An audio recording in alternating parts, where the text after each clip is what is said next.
Hey guys, welcome. Thanks for coming. As you just mentioned, we'll be talking about sort of enterprise scale TDA or topological data analysis using Spark.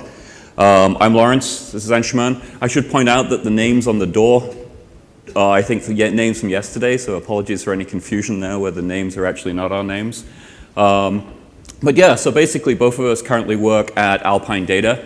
I'm VP of engineering there. Anshuman is lead data scientist focused on the financial space. And Alpine Data is an advanced analytics startup headquartered right here in San Francisco. And basically, we provide an end-to-end, enterprise-grade advanced analytics solution. And it takes you right the way through some sort of problem definition, right the way through to model operationalization using things like PMML or the upcoming successor to PMML, PFA. And we do so in a code-free environment. We basically have a visual canvas that allows data scientists to focus on the problem domain. They don't need to worry about the underlying code or mapping it down to an execution framework. We do that for them automatically. So a couple of years ago, we were mapping down these operators to MapReduce. We're now mapping them down to Spark. But the nice thing is that basically the data scientists didn't have to go and change their code at all. They didn't have to port it, rewrite, tune it, tweak it. They just benefited from the sort of evolution from MapReduce to Spark. And essentially, again, as you think about Spark 2.0 on the horizon, if there's any enhancements, new APIs, any tweaks, any tunings, they will get this for free as well without having to dive back into their code. So essentially, you have the situation where data scientists can focus on their problem domain, and you basically future-proof your development work such that you don't need to go and keep updating it as the Hadoop ecosystem continues to evolve. So basically, prior to Alpine Data, both Anshuman and I first met and worked together at another startup in the advanced analytics ML space called IASD. And you guys may have heard of those guys before, but essentially they're pioneers in the TDA space, or topological data analysis. And topology has been around for a long time. I mean, it's not a new concept. It was, dates back to Euler back in sort of 1735 or so. But it's always been viewed as a fairly abstract branch of mathematics. But what these guys did, the co-founders at IASD, during their time at Stanford Math Department, was figured out how to make topology relevant to sort of modern-day machine learning and analytics. And arguably, they probably have the most performant TDA implementation in the world. It's written in C, C++, highly optimized, heavily vectorized. Pretty much every CPU cycle, every byte of off-chip memory bandwidth is accounted for and effectively leveraged. So while we were both working at IASD, we sort of fell in love, if you will, with TDA. And so once we moved over to Alpine Data, we thought, wouldn't it be cool if we could actually sort of leverage some of the insights from TDA and enrich our own analyses using that. And so we went out and looked at the open source out there, and there's quite a few open source TDA implementations out there, but unfortunately, none of them are particularly scalable. They really do not scale to enterprise size data sets. And so sort of in our spare time, we started thinking about, can we develop a Spark implementation ourselves that actually delivers that sort of enterprise grade performance and scale, which is what we're here to talk about today. So first of all, we're going to talk about what is TDA, focusing on some of the key algorithms in TDA, specifically the Mapper algorithm, talk a little bit about where some of the computational bottlenecks are and what we did to work around them in Spark, and then also introduce what we call Betti Mapper, which is essentially our novel way of doing TDA and really getting very fast yet accurate results and enterprise scale data using extremely modest computational resources. And the plan is for us to open source that code and push it back to the community. So I think, in a sort of cliched way, we've decided that the data scientist will talk about the algorithmics and the engineer will talk about sort of the performance stuff at the end. So, Anshuman. All right. Can you guys hear me? Okay, thank you. So before I start, can anyone recognize this? Highly unlikely. So this is a visualization of the MNIST data set. Right? Each node here represents a cluster of MNIST points, and the color of the node is the average digit of all those points. Right? So to be specific, this visualization is generated by an algorithm called Mapper. And what we're going to do is we're going to talk about how we actually implemented Mapper on Spark and then created our own novel variant of that.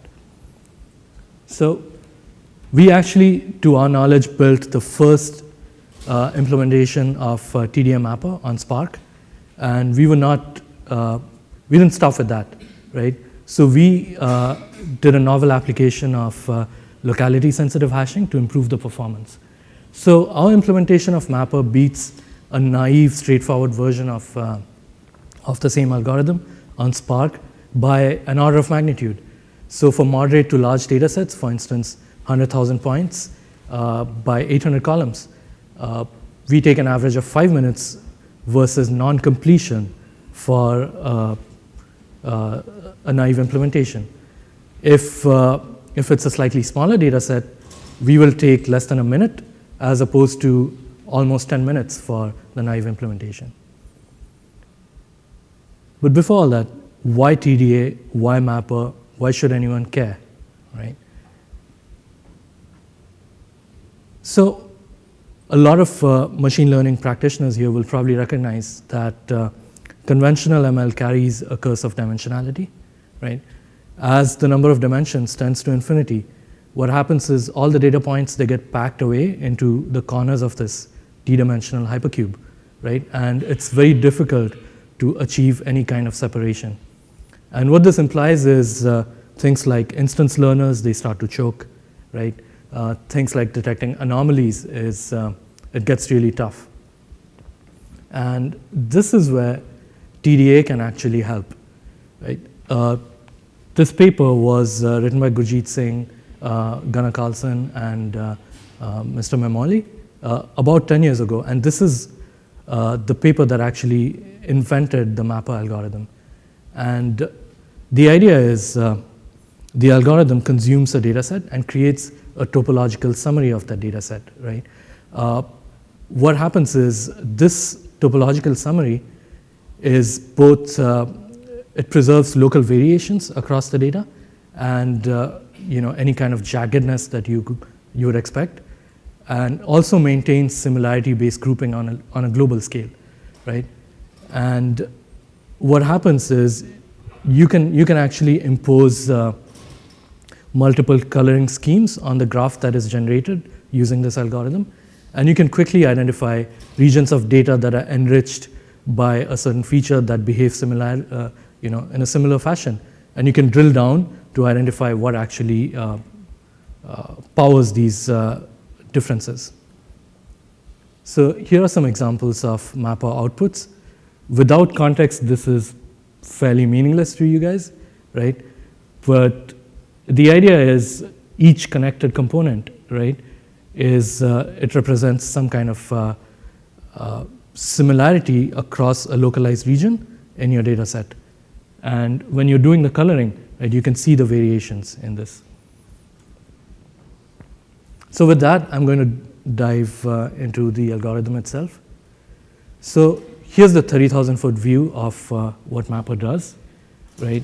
There's a whole bunch of steps, and I'm going to show you what happens in each step. And hopefully you guys are going to get a sense of how computationally expensive this entire process is.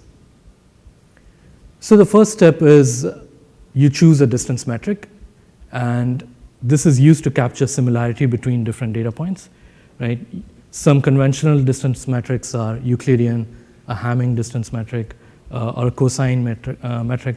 And it basically depends upon the kind of data set you have and, if you have some idea about how to actually capture similarity.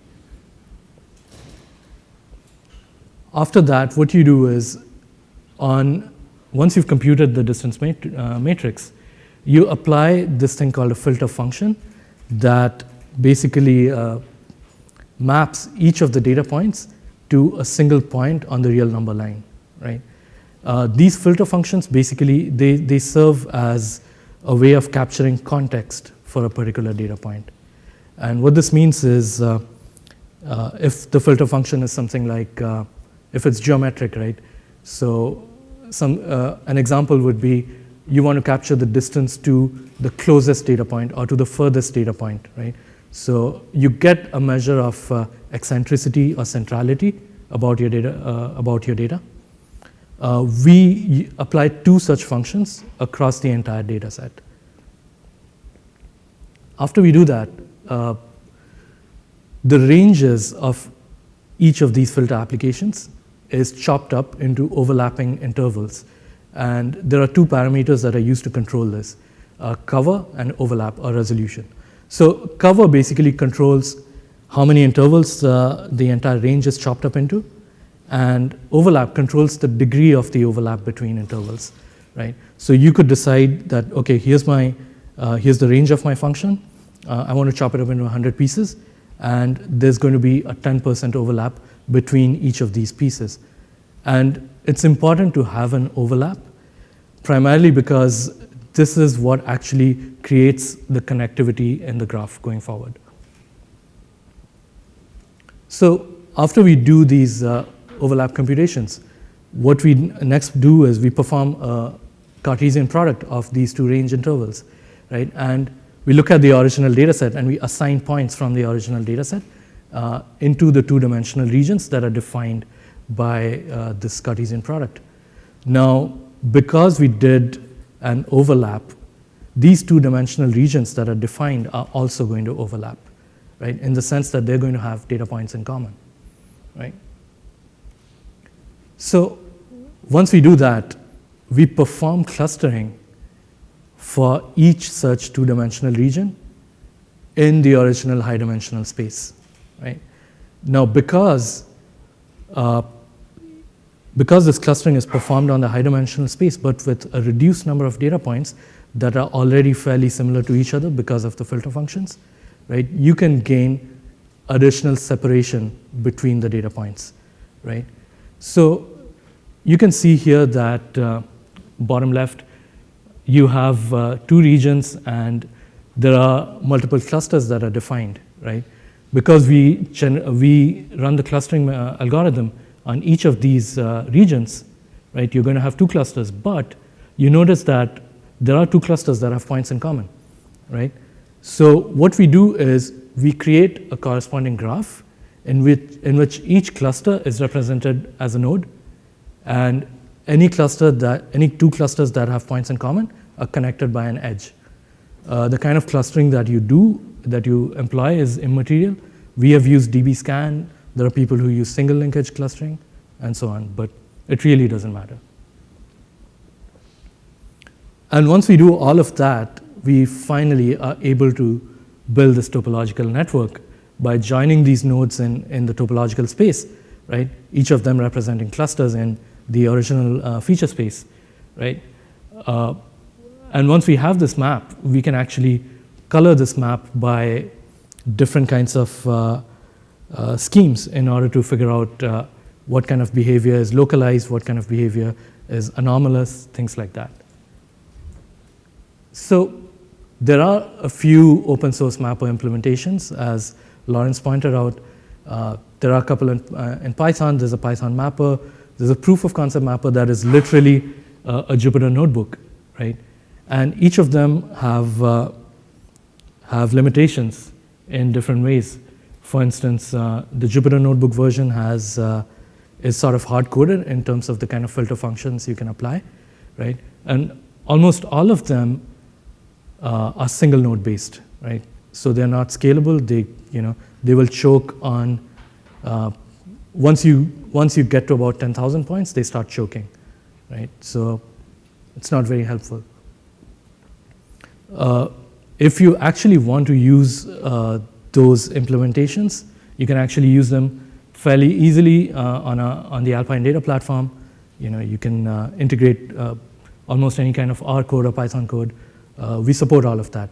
But we wanted to go beyond that and actually perform a real kind of scaling, right? Now, the biggest problem with the mapper algorithm is that it's computationally expensive because it computes a completely fleshed out distance matrix, right? This is order of n squared. This is prohibitive for large data sets, right? What we did was we rolled our own mapper, right, that we call Betti Mapper. This is not Betty Cooper, it's Enrico Betti, a famous topologist. And we built this on top of PySpark 1.6. So we thought of multiple ways to actually scale Mapper. Right? There's the first obvious version, which is the naive Spark implementation.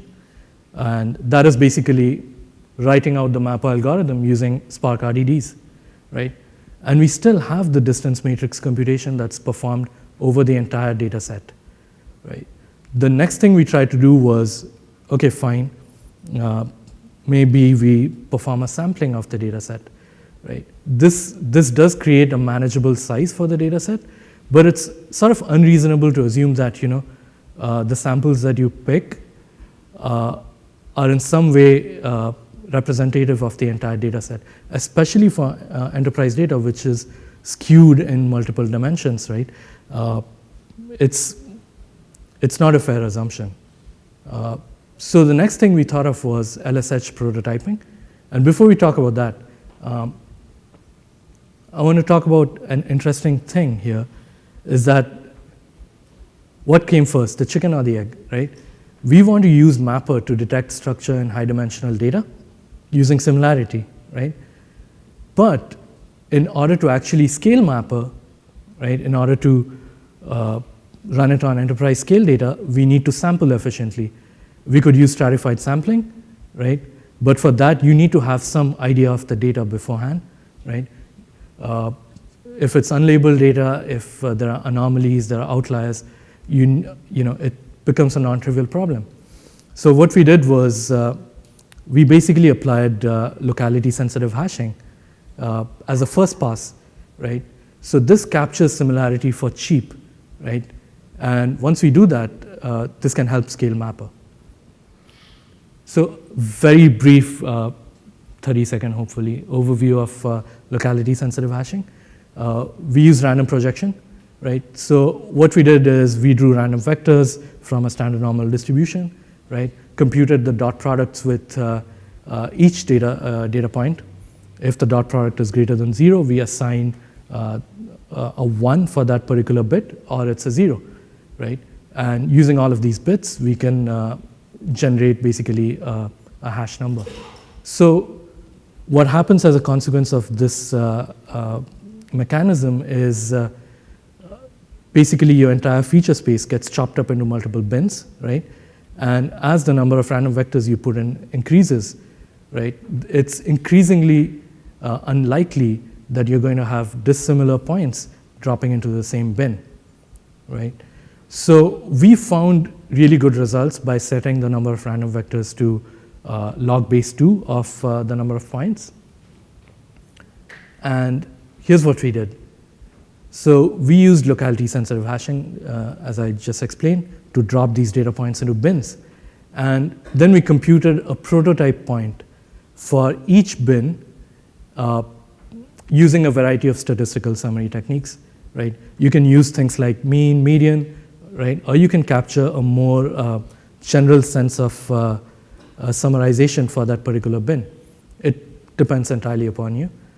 We basically just use median, right? And once we do that, we're going to use the prototypes that we've computed and use that as a representative of the entire data set, right? So if you increase the number of random vectors, you are going to get a higher fidelity representation of the data set. If it's lower, then it's low fidelity. But this basically gives you control over the degree of fidelity that you want. So here's, in a nutshell, what we did, right? We had the original data set. We applied locality-sensitive hashing. We generated B number of prototypes. We created a B cross B distance matrix, and then applied the filter function, did the cover and overlap, built the regions, did the clustering, and generated the graph. And now Lawrence is going to talk about the performance. Thanks, Benjamin. So before we dive into the performance details, I want to chat a little bit about why we decided to use PySpark, right? If we're after a sort of high-performance implementation, why didn't we use Java? Why didn't we use Scala to get the best possible performance? And the reason from that was that it's actually pretty simple to Sparkify, if you will, an existing Python implementation. there's a lot of libraries out there. You don't actually have to code a lot of the TDA Mapper implementation yourself, right? There's a very, very rich set of Python libraries. And so as a starting point, it allows us, if you remember, we're sort of doing this in our spare time, a very easy on-ramp to actually build a Sparkified implementation. And so if you think about it, right, we need to have all of these different notions of distance, Euclidean, cosine, correlation, etc.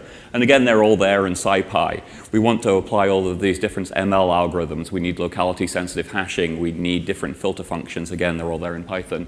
And then also all of these different notions of clustering that we want to employ. There's a bunch of off-the-shelf Python libraries, whereas we felt that if we use sort of Scala or Java, yes, there's libraries out there, but we'd have to end up rolling our own. So pretty much basically what we did is we built a very naive Python implementation and then started looking at where the performance bottlenecks were and then sort of surgically went in and ported those components to Spark, basically distributed those components. And pretty quickly we ended up with something that actually scaled very, very nicely with node count and was, as we saw from the earlier numbers, is actually pretty performant. The one sort of caveat is that we initially built a pure Python implementation, and as you guys know, Python is not the fastest language known to man. And so even though you're running it across 50 nodes, it's still pretty slow. So we did find that basically we did need to back down onto something like NumPy or SciPy, which in turn backs down to sort of C and C++ under the hood. And I think the other thing that we had a degree of trepidation about approaching Python was how easy is it going to be deployed across multiple generic Spark clusters, Hadoop clusters.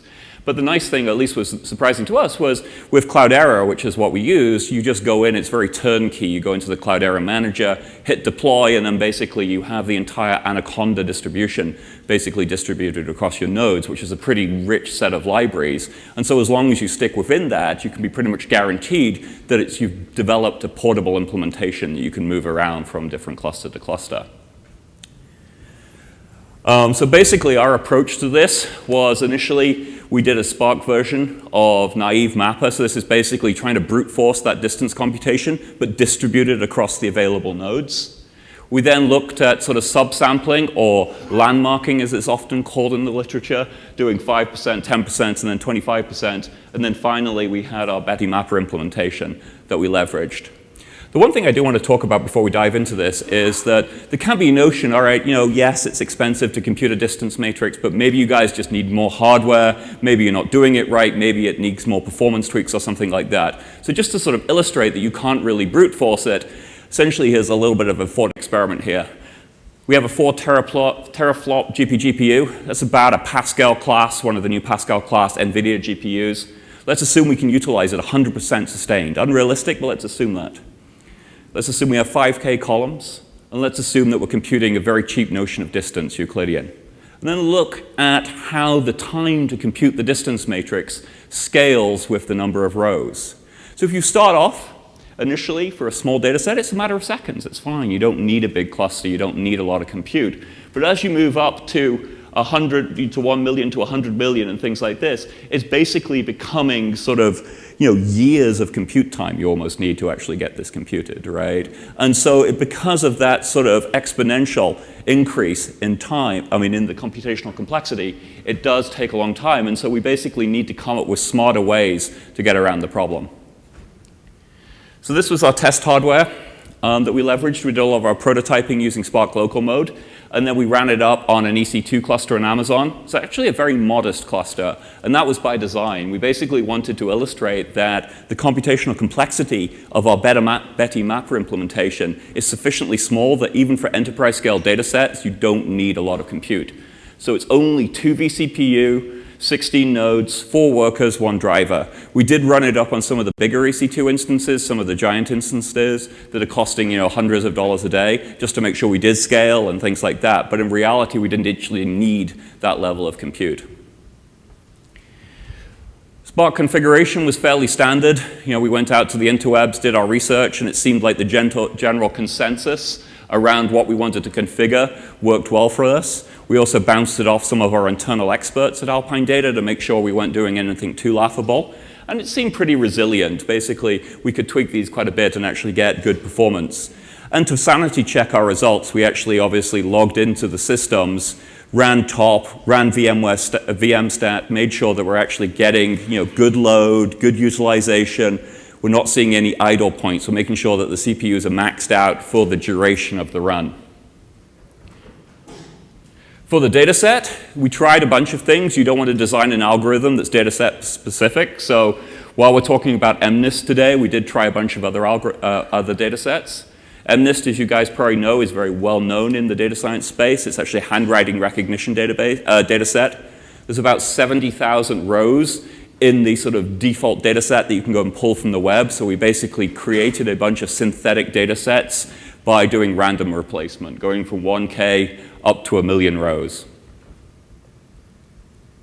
Our test harness then, we basically let this loose on the cluster, right? Essentially, it would try all the different types of mapper, it would try all the different sizes of data set, and it would also vary the number of vectors that we use for the locality sensitive hashing. Then also, because we didn't actually expect some of the more naive implementations to actually finish, we terminated things if they actually took over 40 minutes to complete. Some DAG snapshots as well. Running a little close on time here, so I don't a lot of time to go into these, but essentially we took a lot of snapshots, joined the run to make sure it was doing good stuff and basically fully utilizing the cluster. This is basically during the clustering and node assignment that Anshuman talked about and when we're actually doing the coloring at the end. So these are the results that we found. Dataset size on the x-axis, elapsed time on the y-axis, so lower is better. And then basically we looked at a variety of different things. These are all Spark implementations running on that EC2 cluster. We had the naive implementation, which is again trying to brute force that distance matrix computation. We had different varieties of sampling, so very light sampling and then very heavy 25% sampling, so that's 1 in 4 of the points that we're leveraging. And then the final 3 are the Betti Mapper implementation, where we're leveraging different numbers of vectors. So for the small data sets, all of them complete pretty fast. For the 1K, for 10K, we're already starting to see the cost of brute forcing that distance computation. Once we get up to 100K points, the heavy sampling and the naive are no longer completing, right? They're basically, that's why the X's are up there. They're hitting that 40-minute time limit. When we go up to the million rows, pretty much all the naive and the sampling approaches are failing to complete. And essentially, we're just seeing the Betti Mapper implementation continue to provide a performance solution. I think the other thing that's cool about it that you can actually see from that initial, from the previous slide, is that the performance actually increases fairly modestly as you increase the number of vectors. So, Anshuman was talking about the fact that this is a notion of fidelity, right? And the way you can do that with the other implementations is obviously increase the level of sampling, right? Use more points. That's extremely computationally intensive, where you can see here that we can increase the fidelity of the implementation or the run for a fairly modest increase in the computational runtime. This is the wrong order. All right, this slide's out of order, my apologies. So essentially, we'll come back to this one then. So that's where we are today. What are we doing in the next couple of weeks? So we have a basic locality-sensitive hashing scheme implemented already, which will be part of what we open source. We are looking at other schemes out there to see whether it makes a difference and actually provide those to the community. We're continuing to optimize the Spark code. I think we have a good initial implementation, but there's obviously additional refinement we can do. And then also think about, can we leverage other distributed algebra routines? Can we fold in other ML techniques and things like that to sort of make a richer open source package? And then finally as well, which was what the slide before was about, is that we're looking to incorporate it into Alpine, obviously. So one of the nice things about Alpine is you have this very rich extensibility framework, so it's very easy to build a TDA implementation and have it basically as a first-class operator on the platform. So basically, what are our conclusions? It's actually pretty trivial to scale Mapper, to go and take the open source implementation and scale it, but you rapidly run into computational bottlenecks that are fairly non-trivial to actually overcome, which is what forced us to think about Betti Mapper and things like this. One of the nice things about what we've done is that if you know about TDA, quite often you have to experiment to actually get the best result. You have to change your notion of distance. You have to change filter functions. You have to change your clustering algorithm to find which combination actually sort of pulls the data apart to the best possible extent. And that can be expensive. The nice thing about the Betti Mapper is with our ability to actually vary the number of vectors, you can spin up a number of coarse analyses with different notions of distance, sort of explore the space, and then really zero in, increase the fidelity on those sort of combinations that are actually proving to be most fruitful. As we mentioned probably too many times in this presentation, we are open sourcing this. We're just cleaning it up at present. We will announce it on the Alpine Data website once it's out there. If you guys would love you to look at it, comment, improve in it. Final couple of slides. References to all the original authors in the TDA space and the locality sensitive hashing space. I think a shout out to my team at Alpine Data who helped us. These are the resident Spark experts. Without them, we wouldn't have come far on this project. They really kept us on the straight and narrow with respect to Spark and Spark tuning. And then the sort of obligatory, we're hiring, building up my team, build engineers, Spark engineers, Hadoop engineers, everything. So please do let us know and ping us if you're interested. Questions? Can you go back to the slide with the references while you do questions? And so my question would be, what kinds of, did you see much difference in results between doing the, let's say the ones you could complete? Did you see any difference in results between the ones you could complete and the ones that using the LSH? So one of the things that we did look at was measuring intra-bin distance versus inter-bin distance to see, to capture the kind of separation that this achieves. And we got really good separation using LSH. So that worked. Yeah.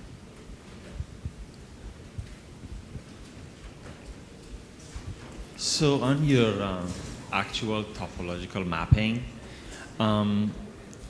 correct me if I'm wrong, but looks to me it's pretty similar to LVQ and self-organizing maps. Have you done any comparison to those? We haven't actually, but yeah. Yeah.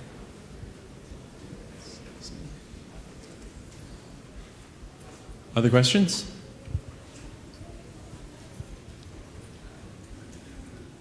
All right. Let's give Anshuman and Lawrence a round of applause for their talk. Thank you.